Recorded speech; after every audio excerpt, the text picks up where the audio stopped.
Hello, good morning, and welcome to the Innovation Summit. I think we are the first conference of this 2-day summit, and I'm very pleased to welcome you and to wish you a very great Innovation Summit. So today we will start with a conference around energy, digital, and how we link energy and digital. And we are very happy to welcome our three speakers. I don't know if you have this figure in mind, but in fact, people spend around 10 minutes per year thinking about energy. So it's not enough. You know that we are in a world and we need to tackle the climate change. We need to build a just transition, and it's why to link energy and digital is a key solution to tackle all these issues. So I am very happy to welcome Marilyn, Patricia, Cecilia, and in fact I will let them the floor to introduce themselves, and we will start with Marilyn. Hello, I'm Marilyn Smith. I'm Canadian, but I've been living in Paris for quite a number of years. I am interested in this question of how much time people spend thinking about energy, primarily because I was someone who didn't think about energy. I'm an editor and a science journalist, but I spent 3 years at the International Energy Agency as their chief editor. So my level of knowledge of energy and my thinking about it expanded exponentially. But I found during that time that organizations like that produce reams and reams of information, and the public remains actually very uninformed about energy. And so when I left the IEA, I started a project that we call the Energy Action Project, and that is running the campaign called Everyday Energy, which I'll talk about in a few minutes. Thank you. Cecilia? Good morning, everybody. I'm Cecilia Ferdinand, a chemical engineer. I work in an NGO. I'm in charge of energy and people area, and highlighting I coordinated the project No Home Without Energy. Our aim is to improve energy efficiency and combat energy poverty in Spanish households. Okay, so I'm the last one to... So I'm Patricia. I work for Schneider Electric. I'm French, and I've been working for Schneider Electric for a while now, around 2 decades, I think, in sustainability. So now I'm in charge of the Schneider Electric Foundation. So what do we do at the foundation? In fact, our mission is very close to the ambition of Schneider Electric, stating that access to energy and to digital is a basic human right. So we propose 2 main programs, one around education, and in this program we propose ambitious initiatives to train disadvantaged people on electricity, renewables and entrepreneurship, mainly in emerging countries. And our objective is to train 1 million people by 2025. Up to now, we trained 200,000+ people. The second program that we have at the foundation is around social innovation. And here we target innovation, and Cecilia is one of the social entrepreneurs that we support, providing solutions to people in energy poverty. So with Ashoka, we have selected and screened more than 40 projects in 14 different countries in Europe. One last thing maybe about the foundation is that we pay a strong attention to the contribution of the Schneider Electric community in all what we do, and I will detail that in a few minutes. Okay, thank you. So Patricia, you are the link between Cecilia and Marilyn, and thanks to the Schneider Electric Foundation. I don't know where you met, I suppose during meetings or summits, maybe like that, and you decided to work together in order to make this energy more visible. And Marilyn, you just start to launch a new program, and we can say that the Innovation Summit is a starting day. So could you explain us more about this new program and new campaign? Absolutely. So Everyday Energy, and you all have a postcard on your seats, is an Instagram campaign where we're working with photojournalists from, there's another project called the Everyday Photo Project, which has 300 photojournalists around the world working on how do we change the image of whatever the country is. So Everyday Africa, Everyday India. Those photojournalists were very tired of seeing Africa and India portrayed as nothing but poor countries with starving children. So they started to really change how those countries look photographically. And we tapped into that to say, we need to use this to raise awareness of energy and get people thinking about energy. One of the things I find really interesting is that when we talk about in the Western world, it probably is true that people think about energy 10 minutes a year when they're paying their energy bills.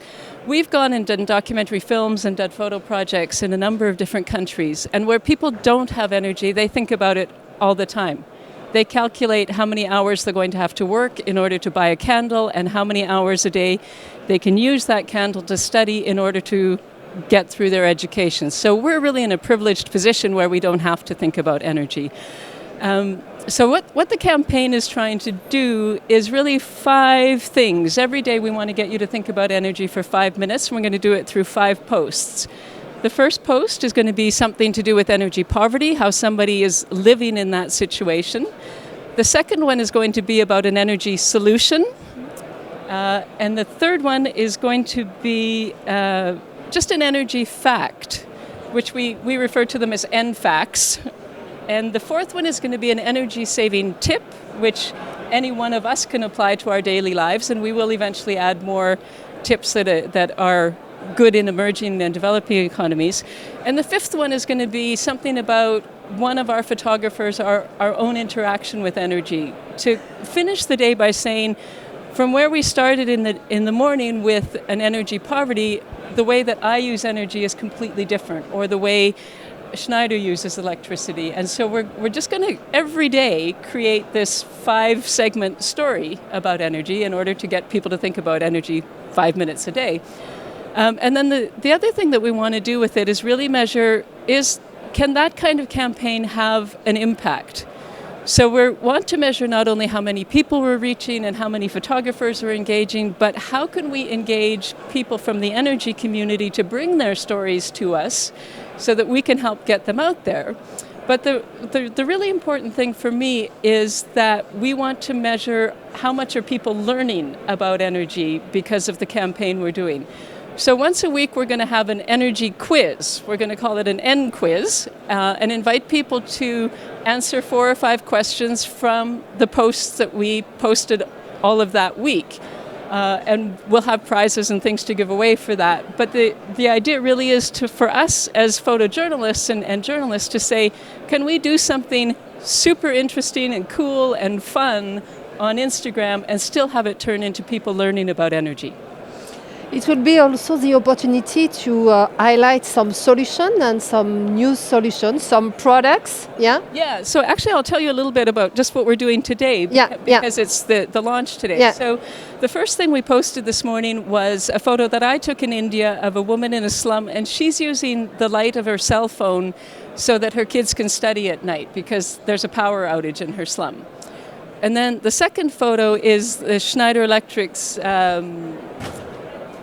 solar light package that you've put out in Myanmar.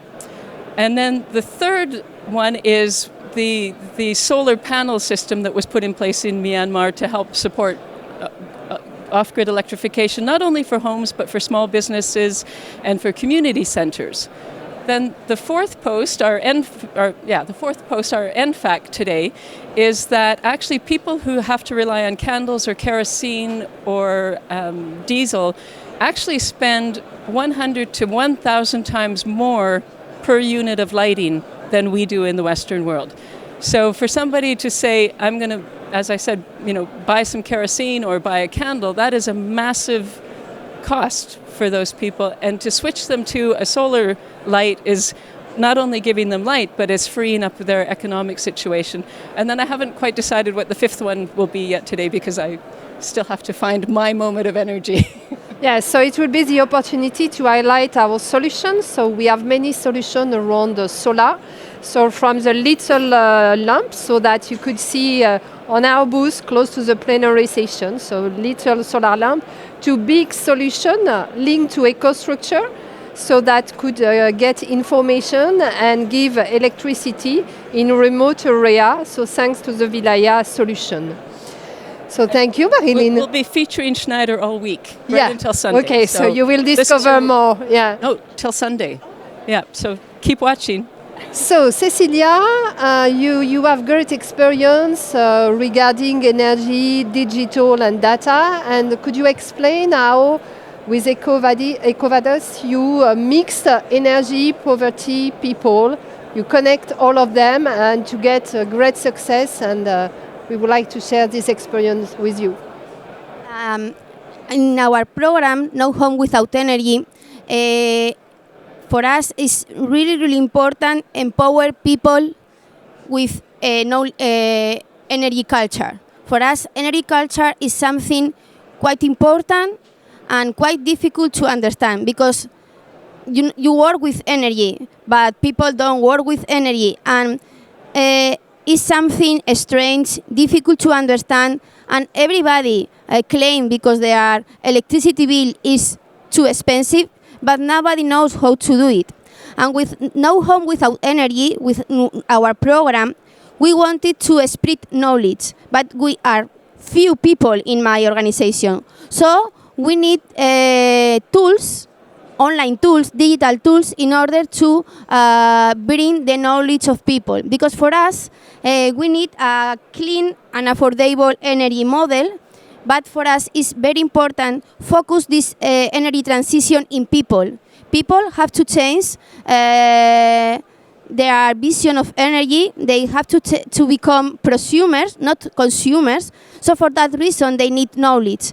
But as I have said, we are few people in EcoDes, so we need tools to spread knowledge for everybody. And for that reason, we create online tools, a website, but also a questionnaire that can do energy diagnosis. Everybody can do by themselves their energy diagnosis in order to know advices for energy efficiency, habits, for micro energy efficiency measures in their homes, and also in order to do some change in their invoice in order to pay less money for the electricity.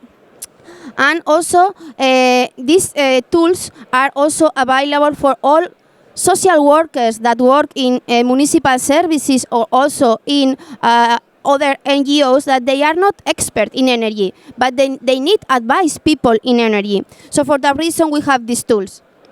But if we speak about digitalization, we think all of the instruments that a company like Schneider develop, they are really, really important, because when people see energy consumption in their daily life, the energy consumption each hour, see if they have a meter in their household or in their phone in order to see energy consumption every day, they can act. They have the power to act, because if you don't have any knowledge, it's impossible that you act.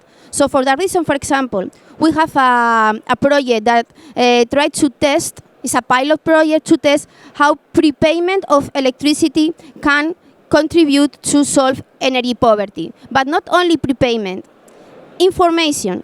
People do, we calculate the amount of energy that people should use in order to satisfy all of the energy needs. And they put this money, and then they receive information every week in order to know how amount of money have left for the rest of the month. And they can change their habits in order to get enough with the money that they put. So the information is the power, because they can manage their money, because they can change their habits. Now we do it in a pedestrian way, in a route way, because we send an SMS. We prefer to put some meter, some digital information in order not every week, in order to send the information not every week, every day. It will be perfect. But not only for energy, for people that is in poverty situation or vulnerable people, for all of us, because my colleague, my friends from my town, they know anything. They don't know anything about energy. If they could see energy in the whole of life, in their phone, in their tablets, and so on, energy could be with us. So for us, we need change our model, and for that we need information, and digitalization is a key. Thank you, Cecilia. And you, Patricia, so for sure you contribute with the foundation to EcoDes and to the new project Everyday Energy. But when did you decide to mix energy and digital? And how do you develop projects around the energy and digital? In fact, at the foundation, with the activities that we have, we see the power. We have seen the power of digitalization very quickly, and I would say at 3 levels. The first one is raising awareness, and this is 2 great examples. The second one is to also contribute to step up and stepping up the initiative that we support at the foundation and enabling them to have a strong impact. And I would mention the third as enabling also people engagement into the project that we have. So in addition to the 2 projects that were presented to you now, I would like to mention maybe 2 others.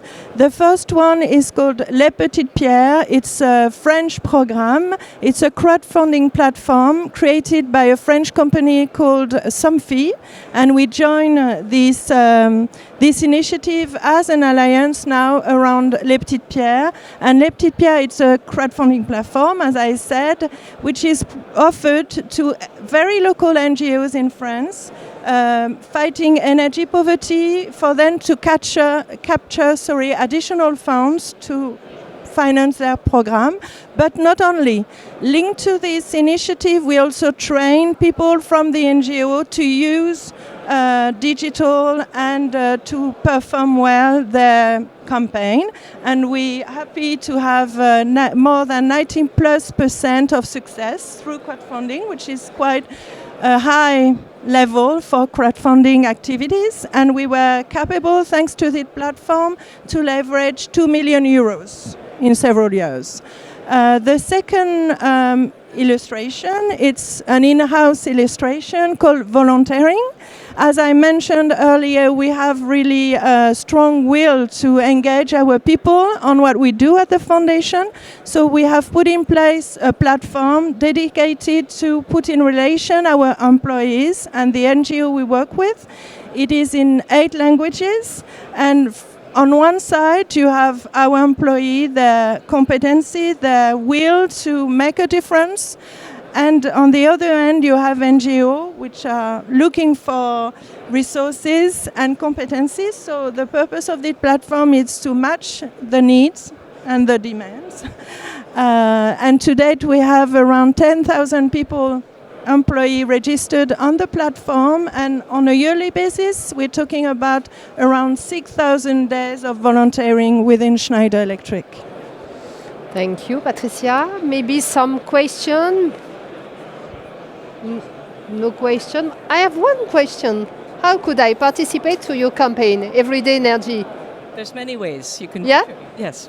So the first one is to take your postcard and follow us on Instagram. And if you want more postcards to give to your friends and families, I have a whole stack of them. So it's not very digital, huh? No, but I will happily send you a digital copy so you can send it to all of your contacts on LinkedIn and all of your colleagues. Because the more people that we have following us, the greater our impact will be. Yeah. The other thing that we're doing is very much, we've set out an editorial calendar for our campaign in association with what energy events are going on around the world. And so next week it happens to be the International Day of Girl Children. So we're going to have the whole campaign about young girls in developing countries using energy and what that means for their education and what it means for the kinds of tasks they have to do.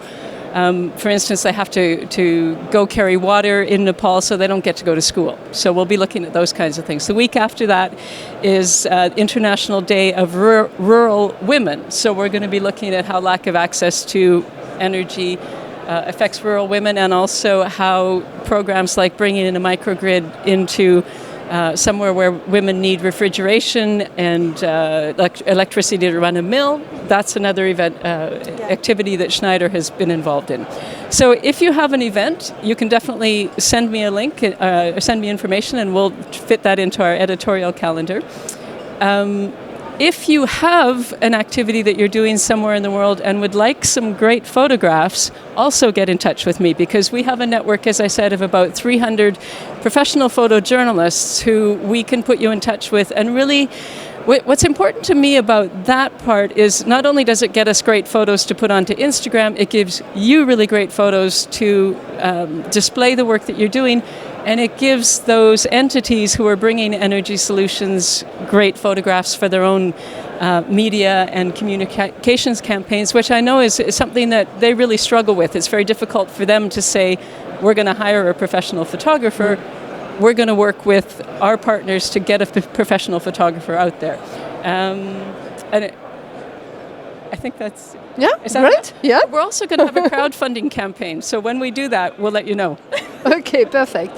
And Cecilia, regarding ECODES, how we could help you, how we could participate, how you plan some crowdfunding or some action like that? What are the next steps? Okay, of course, if you are from Spain, we have a questionnaire in our website that everybody can use in order to do the energy diagnosis. So, of course, please tell us of your friends that they can use the questionnaire. And, of course, if you are from another country and you think that some organization that is close to you, an NGO, can use our tools, we will be glad to teach them and to transfer the knowledge, because it's not good that I say that, but everybody that use our tools for energy diagnosis, they are glad to use it because they are easy. So please spread the knowledge if you think that is interesting.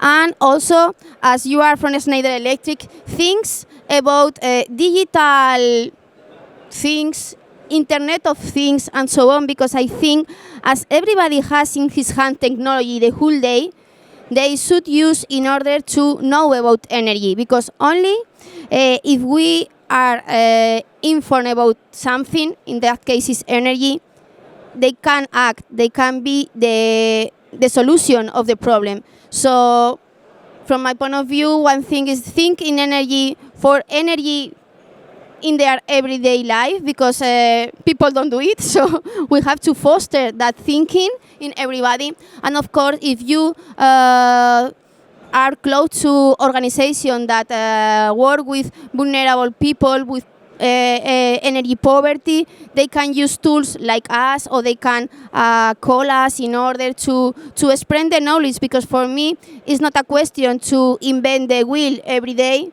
it's a question to share knowledge with everybody from here, from Sweden, or from Brazil, for example. So it's my point of view. Thank you. And you, Patricia? No, I completely agree with Cecilia. As I mentioned, we created a call for project with social entrepreneurs on energy poverty. And this is something we promote: collaboration, copy-paste, to step up from one country to another. So, for instance, Cecilia is working on a proposal to replicate an innovation from Belgium, which is about renting energy-efficient appliances in poor energy household or poor households.